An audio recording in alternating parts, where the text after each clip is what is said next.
Welcome to my channel English Learning Zone. Here you will be able to learn the basic things of English. Dear viewers, today we will discuss about the topics present participle. Present participle. Present participle definition: when ing is added to the base form of the verb and simultaneously completes the work of the verb and adjective, it is called the present participle. Actually ভার্বের base ফর্মের সাথে ING যুক্ত হয়ে যখন তা একই সাথে verb ও অ্যাডজেক্টিভের কাজ সম্পন্ন করে তখন তাকে আমরা প্রেজেন্ট পার্টিসিপল হিসেবে চিনি। এই প্রেজেন্ট পার্টিসিপলের ইউজেস অ্যান্ড ইটস পজিশন নিয়ে আমরা কথা বলবো। কোথায় কোথায় আমরা এই প্রেজেন্ট পার্টিসিপলগুলোকে ব্যবহার করব আমরা দেখব। Uses and its position. Number 1, present participle is used to form continuous tense. Continuous টেন্সে আমরা প্রেজেন্ট পার্টিসিপল ব্যবহার করে থাকি। এখানে দুটি এক্সাম্পল রয়েছে। দুটি এক্সাম্পলে বোল্ড শব্দ ফিশিং এবং রিডিং, এই দুটাই আমাদের প্রেজেন্ট পার্টিসিপল। কারণ প্রথম বাক্য he is fishing in the pond and the second sentence he is reading a book. দুটা বাক্যই কন্টিনিউয়াস টেন্স। কন্টিনিউয়াস টেন্সে আইএনজি যুক্ত ফর্মটি হচ্ছে present participle. Number 2, present participle acts like অ্যাক্টিভিটিভ use of adjective before sitting noun. নাউনের পূর্বে বসে অ্যাক্টিভিটিভ ইউজ অফ অ্যাডজেক্টিভও প্রেজেন্ট পার্টিসিপলের কাজ করে। এক নম্বরে উদাহরণ দেখা যাচ্ছে a barking dog seldom bites. এই বাক্যে বার্কিং হচ্ছে প্রেজেন্ট পার্টিসিপল, কারণ ডগকে কোয়ালিফাই করে শব্দ হচ্ছে বার্কিং। এছাড়াও আমরা বুঝতে পারি যার যেই কাজ তার দ্বারা যদি ব্যক্ত ঘটে তাহলে আমরা তাকে প্রেজেন্ট পার্টিসিপল হিসেবে চিনি। কুকুরের কাজই হচ্ছে গেউ গেউ করা। Here the bold word barking is a present participle. The next sentence football is an exciting game. এ বাক্যে আমরা দেখতে পাচ্ছি গেম শব্দকে কোয়ালিফাই করে ওয়ার্ড হচ্ছে exciting. That means exciting is a present participle. আমরা চলে যাব পরবর্তী 3 নাম্বার রুলসে, যেখানে আমরা দেখব present participle acts like predicative use of adjective sitting after verb. ভার্বের পরে বসেও তা প্রেডিকেটিভ ইউজ অফ অ্যাডজেক্টিভ হিসেবে আমরা ব্যবহার করি present participle. Here the marking word charming is also present participle. এই চার্মিংকে আমরা প্রেজেন্ট পার্টিসিপল হিসেবে চিনে থাকি। And the next sentence cricket is very exciting. Here the bold word exciting is also present participle.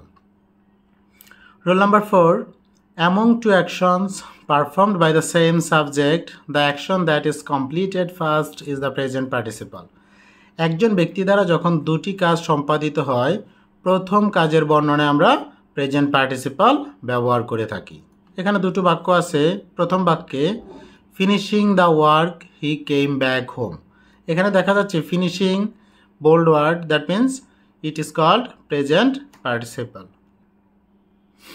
And the next sentence eating food we went to market. Here the bold word eating is also present participle. যদি আমরা বলে থাকি এখানে যে কাজ করেছে সেই যে বাড়ি ফিরে এসেছে সেই কাজটি করেছে, তার মানে প্রথম বাক্যে সে কাজটি করে বাড়ি ফিরে এসেছে। এই জন্য প্রথম বাক্যে আমরা ফিনিশিং শব্দটা ফিনিশ শব্দকে ফিনিশিং তৈরি করে প্রেজেন্ট পার্টিসিপল গঠন করেছি। দ্বিতীয় বাক্য সেম, ইটিং প্রেজেন্ট পার্টিসিপল।